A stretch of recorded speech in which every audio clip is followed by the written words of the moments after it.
네, 바울은 디모데에게 말을 합니다. 전도자의 직무를 하여라. 근데 뭐 디모데가 전도자의 직무 목회 지금 하고 있거든요. 근데 전도자의 직무를 하여라라고 말을 한 이유는 뭐냐면은 이 뭐 다른 목사들이나 장로회 회에 속한 교사들과 다른 구별된 직무를 디모데가 맡아서 이런 말을 하느냐 그게 아니에요. 디모데가 그의 목회 가운데서 더 특별하게 하나님의 말씀에 집중을 하여라라는 의미거든요. 하나님의 말씀에 왜 더 집중을 해야 될까요, 디모데가? 이유는 그 바울이 그 이유에 대해서 말을 하는데 3절 4절을 제가 읽겠습니다. 때가 이르리니 사람이 바른 교훈을 받지 아니하며 귀가 가려워서 자기의 사욕을 따를 수종을 많이 두고 또 그 귀를 진리에서 돌이켜 허탄한 이야기를 따르리라. 때가 이르리니, 그러니까 뭐 이러한 때가 올 거다, 이런 때가 있을 것이다라는 말인데요. 사람들이 하나님의 바른 교훈을 받지 않을 때가 올 거야. 그리고 귀가 가려워서 자기 욕심을 채워줄 수 있을 것 같아 보이는 선생들을 따르고 그들의 말에 귀를 기울일 것이다. 그리고 하나님의 말씀을 들으려고 안 할 거야. 그리고 미신 같은 허황된 이야기들을 많이 믿고 따를 때가 있을 거야. 그럴 때가 있을 거야. 라고 말을 하는 겁니다. 이런 때가 올 것이다. 그러니까 디모데야, 더욱더 말씀에만 집중해라. 라고 바울은 말을 하는 겁니다. 이 자기 아들과 같은 후배 목회자에게 이렇게 말을 하는 거죠. 사람들이 진리의 귀를 기울이지 않고 헛된 미신을 쫓고 자기 자신의 욕심을 이루는 것에만 혈안이 되는 세상에서 디모데에게 요구되는 것은 이렇습니다. 먼저 바울은 신중하라고 말해요. 모든 일에 신중하여라. 언제나 신중하여라. 이런 뜻인데요. 이 신중이라는 단어가 이게 신중하다라고 번역은 돼 있어요. 근데 이게 원어잖아요. 원어는 뭐 헬라어겠죠. 그리스어. 그렇죠? 이 원어의 원래 뜻은 술에 취하지 않고 깨어 있다라는 의미도 있어요. 이 단어 자체가. 술에 취하지 않고 깨어 있으면 어떻게 돼요? 분별력이 있겠죠? 그리고 합리적인, 현명한, 신중한 이런 뜻도 있는데 어떤 것에 현혹되어 있지 않고 깨어 있어서 현명함을 유지한 그 상태를 말하는 거예요. 분별력 있는. 네, 그래서 저희를 뭐 술에 취해도 뭐 그렇잖아요. 술에 취하면 분별력 있습니까? 없잖아요. 그렇죠? 먼저는 문자 그대로 저희 가서 막 술 취해가지고 정신도 못 차릴 정도로 막 분별력 잃어버릴 정도로 그러면 안 돼요. 깨어 있어야 돼요. 그렇죠? 술에 취하지 말아야 돼요. 문자 그대로 술에 취하지 말아야 될 거예요. 그리고 술처럼 저희를 정신 차리지 못하게 현혹시키는 것들이 세상에 있습니다. 그런 것들로부터 자유하라는 거죠. 그런 거에 빠지지 말아라. 미혹시키는 것, 정신 해롱해롱하게 하는 것, 그거에 현혹되지 말아라. 미혹되지 말아라. 깨어 있어라. 이 말이에요. 그래서 우리의 현명함을 지켜야 될 것입니다. 어떤 것에도 빠지지 말고 늘 깨어 있어야 할 것입니다. 그래서 바울은 또한 디모데에게 고난을 받으라고 말을 해요. 깨어 있어라. 분별력을 잃지 말아라. 항상 언제나 분별력을 잃지 말고 현명한 가운데서 고난을 받으라라고 말을 해요. 5절. 그러나 너는 모든 일에 신중하여 고난을 받으며 전도자의 일을 하며 네 직무를 다하라. 예, 이렇게 말을 하죠. 사실 사람들이 술을 마시는 이유가 뭡니까? 대체로.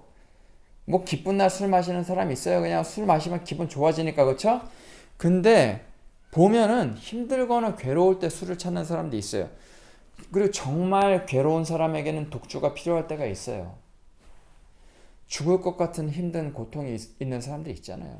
그럼 잠깐이나마 술이 있게 해줘요. 그렇지만 근본적인 해결은 안 됩니다. 맨정신으로 버티기가 힘드니까 술에 의존을 하는 건데요. 술이 그것을 해결해 주지는 못해요. 잠깐이나마 있게는 해줘요. 하지만 결론적으로는 해결책은 되지가 않죠. 저희가 힘든 일이 있거나 어려움이 있을 때, 슬픈 일이 있을 때, 고난이 있을 때 술을 찾을 수는 있어요. 혹은 술 말고도 저의 이런 아주 어려움을 잠깐이나마 잊게 해줄 만한 어떤 대체 수단, 대체품 같은 게 있어요. 어떤 사람들은 술을 찾기도 하고 어떤 사람들은 담배를 찾아요. 어떤 사람은 또 오락에 빠지기도 하고 도박에 빠지기도 합니다. 그 쇼핑에 빠지기도 해요. 왜냐면 그게 잠깐 우울한 기분, 슬픈 기분을 잊게 해주니까요. 그만큼 그 사람이 우울하다는 거예요. 그렇죠? 고난을 잊기 위해서, 고난을 피하기 위해서, 고난의 괴로움을 잊기 위해서 이런 것들로 자신의 도피처로, 도피할 장소로 삼을 수는 있어요. 하지만 근본적인 해결은 되지 않아요. 그래서 바울은 고난을 그냥 받아라 라고 말을 하는데, 이 고난을 받으라는 말이 뭐냐면, 고난을 뭐 많이 만들어내서 있는 고난 없는 고난 무조건 다 겪어내라 이 뜻이 아니에요.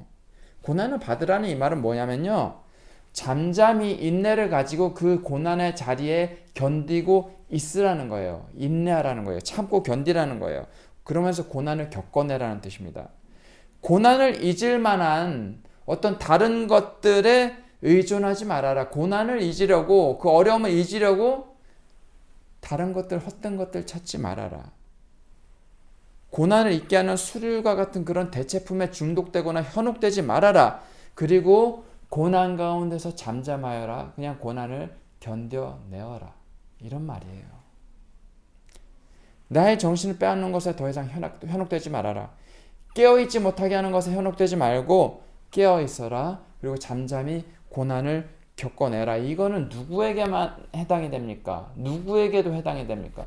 저희 모든 기독교인들에게 다 해당이 되는 말씀이에요. 디모데에게만 해당이 되는 말이 아닙니다. 초대교회 기독교인들에게만 해당되는 말씀이 아니에요. 그래서 술 취하지 않고 깨어있으면서 분별력을 가지는 것, 그리고 고난 가운데서 인내하며 견뎌낼 것, 그와 더불어서 해야 할 것이 전도자의 직무를 행하는 것입니다.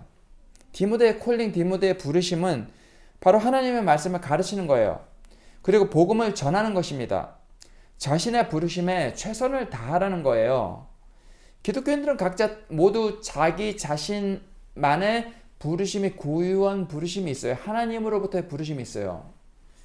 세상 가운데서 하나님의 부르심이 있는데 이거를 소명의식이라고 해요. 가령 저는 목사잖아요. 하나님의 말씀 전하는 목사, 이것이 저의 소명이에요. 저의 부름 받은 바죠. 하나님께서 이렇게 부르셨어요. 목사가 되도록 부르셨어요. 그리고 목사로 세우셨죠. 그리고 교회는 다양한 직업을 가진 분들이 있으세요. 어떤 분은 뭐 의사도 있고요. 어떤 분들은 용접공도 있고, 운전수도 있고, 세일즈맨도 있을 거고, 변호사도 있고, 요리사, 엔지니어 뭐 많아요. 작가도 있고, 그렇죠? 간호사도 있고. 기독교인들은 교회로 부르심을 받았지만 세상에서 각자 하는 일들이 있어요. 그 일들로 직업으로 부름을 받은 거예요. 이게 기독교인의 소명의식입니다. 네. 사진사도, 작가도, 용접공도, 운전수도 그 일이 하나님께로부터 그 일로 그 일을 하기 위해 부름받았다는 그 소명의식이 저희는 다 있어야 돼요. 고난을 피하지 않고 깨어있는 가운데서 잠잠히 고난을 인내심을 가지고 겪어내는 가운데 자신의 부르심에, 이 소명에 집중하는 기독교인들은 의의 면류관을 상급으로 받게 될 것입니다. 상이죠, 상. 자, 바울은 디모데에게 이제 말을 해요. 전제와 같이 내가 벌써 부어진다. 나의 떠날 시각이 가까이 온다. 이렇게 말을 하는데, 전제는 구약시대의 그 제사 중에 한 방식인데요. 제물을 제단에 올리잖아요. 동물을 죽여서 피를 빼고, 뭐 기름 제거하고, 지방을 제거하고, 제단에 불태우잖아요. 제단에 올려서. 근데 그 전에 포도주나 술과 같은 액체를 제단 위에 붓는 제사가 있대요. 그런 의미, 그게 이제 전제라고 하는 건데요. 희생과 헌신을 의미합니다. 그러니까 이 전제와 같이 내가 벌써 부어졌다는 말은 내가 이 세상에서의 삶이 거의 끝나갈 날이 가까워온다. 이 뜻이에요. 삶의 마지막이, 이 땅에서의 삶을 떠날 때가 가까이 온다라고 이제 말을 해요. 그래서 자신이 이제 이 땅에서의 삶을 마칠 날이 오는데 나는 이 땅에서 선한 싸움을 다 마쳤다. 내가 달려갈 길을 마쳤다. 그리고 믿음을 지켰기 때문에 나에게는 의의 면류관이 주어질 것이다. 이렇게 바울은 말을 합니다. 이 의의 면류관이 주어질 것이다. 근데 이 의의 면류관이라고 할 때 여기에 바울이 달려갈 길을 마쳤다고 하죠. 그래서 달려갈 길을 마쳤다. 달리다. 달리다 하면 뭐가 연상이 되십니까? 마라톤, 달리기, 육상 경기, 올림픽 경기, 그쵸? 이것과 관련해서 이제 올림픽 경기와 연결을 지어서 뭐 말씀을 전하는 경우가 상당히 많아요. 근데 여기서 달려갈 길을 마쳤다고 바울이 말할 때 이 달린다는 단어의 원래 뜻은 달린다는 의미도 있는데요. 문자적으로는 자기가 오랫동안 전념해왔던 그 직업 있잖아요. 커리어라고 그러죠. 한국말로. 커리어라고 한국말로도 하잖아요. 그렇죠? 커리어. 그 한 직업에 오랫동안 자신이 전심전력해서 쌓아왔던 그 일 있죠. 그 직업을 뜻하기도 하거든요. 달리다는 의미는. 오랫동안 관리해온 자신만의 직업, 직무와 관련된 단어가 바로 달리다라는 단어예요. 그래서 흔히들 의의 면류관에 대해 얘기할 때 이 면류관을 올림픽 경기와 연관을 많이 져요. 그래서 올림픽 경기에서 달리기를 잘 마친 그 승리자가 면류관을 받았듯이 바울도 달려갈 길을 잘 마쳤기 때문에 의의 면류관을 받을 것이다. 뭐 이렇게 말씀하시는 분들 계시는데 사실 엄밀히 따지면 올림픽 경기에서 승리한 자가 받는 거는 면류관이 아니에요. 그건 관이 아니에요. 올리브 화환이라 그래요. 올리브 화환. 그걸 뭐 올리브 관이라고 하기도 하는데 그건 정식으로는 관이 아니에요. 관은 크라운이거든요. 왕관 그게 바로 면류관이라는 단어의 뜻이에요. 근데 올리브 왕관이라는 것은 로마 시대에 존재하지 않았어요. 그리스 시대부터 이거는 그냥 화환이었어요. 관이 아니에요. 이건 왕관이 아니에요. 올리브 나뭇가지로 만들어진 화환이 있어요. 올리브 화환, 올리브 나뭇가지 화환. 그 올리브 화환인데요. 이게 현대 시대에도 올림픽 경기 때 주어지는 경우가 있어요. 올림픽 경기에 우승한 선수에게. 가령 2004년 아테네 올림픽에서 올리브 관이 올림픽 경기 승리자에게 주어졌던 경우가 있어요. 근데 이 화환은 왕관, 면류관, 오늘 본문에서 바울이 말하는 면류관은 왕관이에요. 왕관. 이 왕관이 아니에요. 이거는 올림픽 경기에서 승리한 자에게 주어지는 것은 왕관이 아니에요. 면류관이 이 올리브 화환하고 비슷하게 생겼지만 달라요. 로마 시대의 면류관은 뭐냐면요, 떡갈나무 잎으로 이렇게 만들어진 건데요. 그걸 이제 왕관 모양으로 만들어요. 뭐 근데 이렇게 둘러지는 형태인데요. 떡갈나무 잎으로 만들어졌어요. 뭐 크라운처럼 진짜 금으로 된 왕관처럼 막 화려하거나 그 모양을 가진 게 아니라 이렇게 둘르게 돼 있어요. 비슷하게 생겼어요. 올리브 화환이랑. 예, 올림픽 경기에서 선수들이 승리했을 때 쓰는 거랑 비슷하지만 완전 다릅니다. 이거는 왕관이라 그래요. 이건 관이에요. 면류관이에요. 떡갈나무 잎으로 만들어진 이 관은 이게 면류관이라고 바울이 지칭한 단어예요. 로마라는 나라에서 전쟁에서 가장 큰 공을 세운 사람이 받을 수 있는 최상의 무공 훈장이 바로 이 면류관이에요. 이 바울은 이 의를 위한 선한 싸움을, 이 영적 전쟁을 무사히 치러내고 그 공으로 이제 의의 면류관을 받기로 되어 있다고 고백을 하는 거예요. 이 의의 면류관은 플린이라고 하는 고대 로마의 학자가 있습니다. 플린이라고 하는 사람이 여러 세기 동안에 로마에 이 떡갈나무 잎으로 만들어진 이 관이죠, 관. 이 면류관을 받은 사람은 8명이라고 말을 해요. 단 8명뿐이 안 된다. 그러니까 로마 군대 전체를 살리거나 혹은 그 전쟁에서 로마 군인으로서 다른 동료 로마 시민이라든가 아니면 로마 군인을 살린 사람, 혹은 그 군대 아주 혁혁한 굉장한 공로를 세운 사람, 그 군대에서 싸울 때 전쟁에서요, 혹은 그 군대 전체를 구한 그 공로를 인정해서 주는 것이 바로 이 면류관입니다. 이 공은 아무나 받는 게 아니에요. 아무나 받는 게 아니에요. 이 무공훈장 가운데 뭐 여러 무공훈장이 있었겠죠. 로마에서도. 이것이 최고였다고 합니다. 이 면류관이 이 떡갈나무 잎으로 만들어진 이 왕관, 이것이 최고의 무공훈장이었다고 해요. 자, 보십시오. 그래서 로마 전쟁에서 가장 큰 도움을 세운 사람이 받을 수 있는 최상의 무공훈장이 면류관이에요. 바울은 하나님의 의의 면류관을 자기가 받을 것이다. 왜냐? 선한 싸움을 자신은 치루어냈기 때문에 의의 면류관을 그 공로로 받을 것이라고 말을 해줘. 그리고 나에게만 주어지는 것이 아니다. 주님께서 다시 오실 때 그 날을, 주님 다시 오실 날을 기다리는 디모데 그리고 모든 성도들 또한 받게 될 것이다. 너희 또한 받게 될 것이다. 나도 받았지만 너희도 받을 것이다 라고 말을 하는 거예요. 선한 싸움을 지켜낸다면, 선한 싸움을 잘 싸워낸다면 말이죠. 자, 이 의의 면류관은 누가 받습니까? 이 면류관은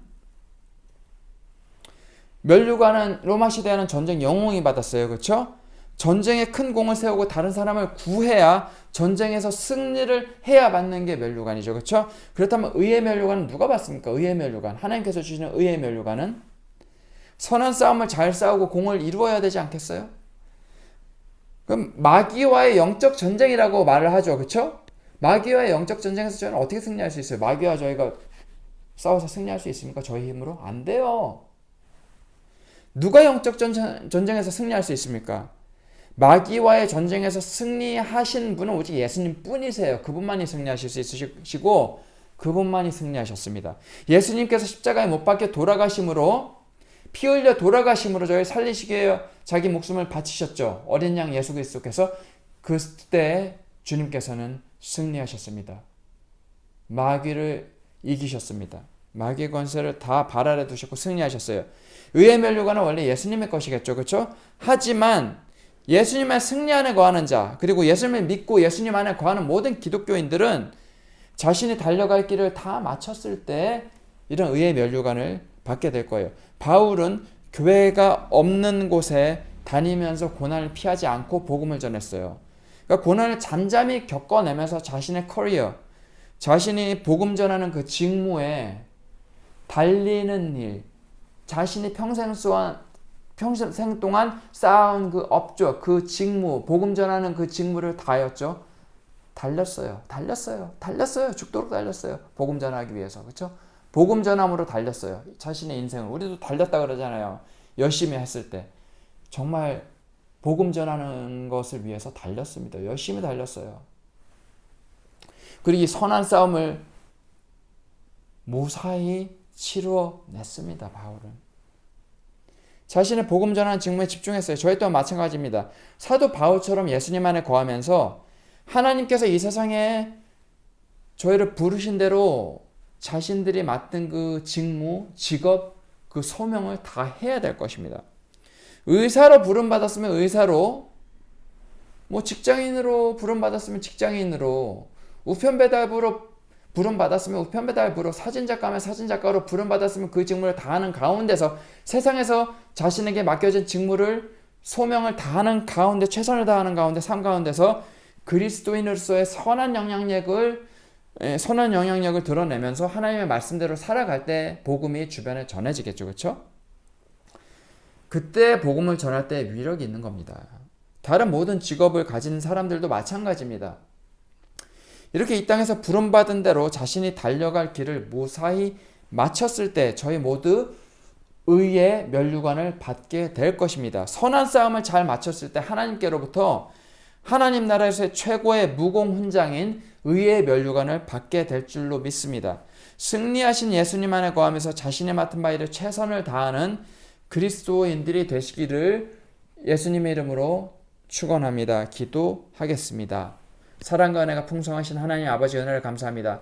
저희가 하나님께로부터 부름받은 대로 저희가 가진 직업, 저희를 부르신 그 직무를 세상 가운데 다하는 가운데 예수님 안에 거하면서 고난을 묵묵히 겪어내면서 부름받은 바대로 그리스도의 선한 영향력을 세상에 끼치는 예수 그리스도의 증인이 되어서 땅끝까지 복음 전하는 저희들 되게 소망합니다. 예수님의 이름으로 기도합니다. 아멘.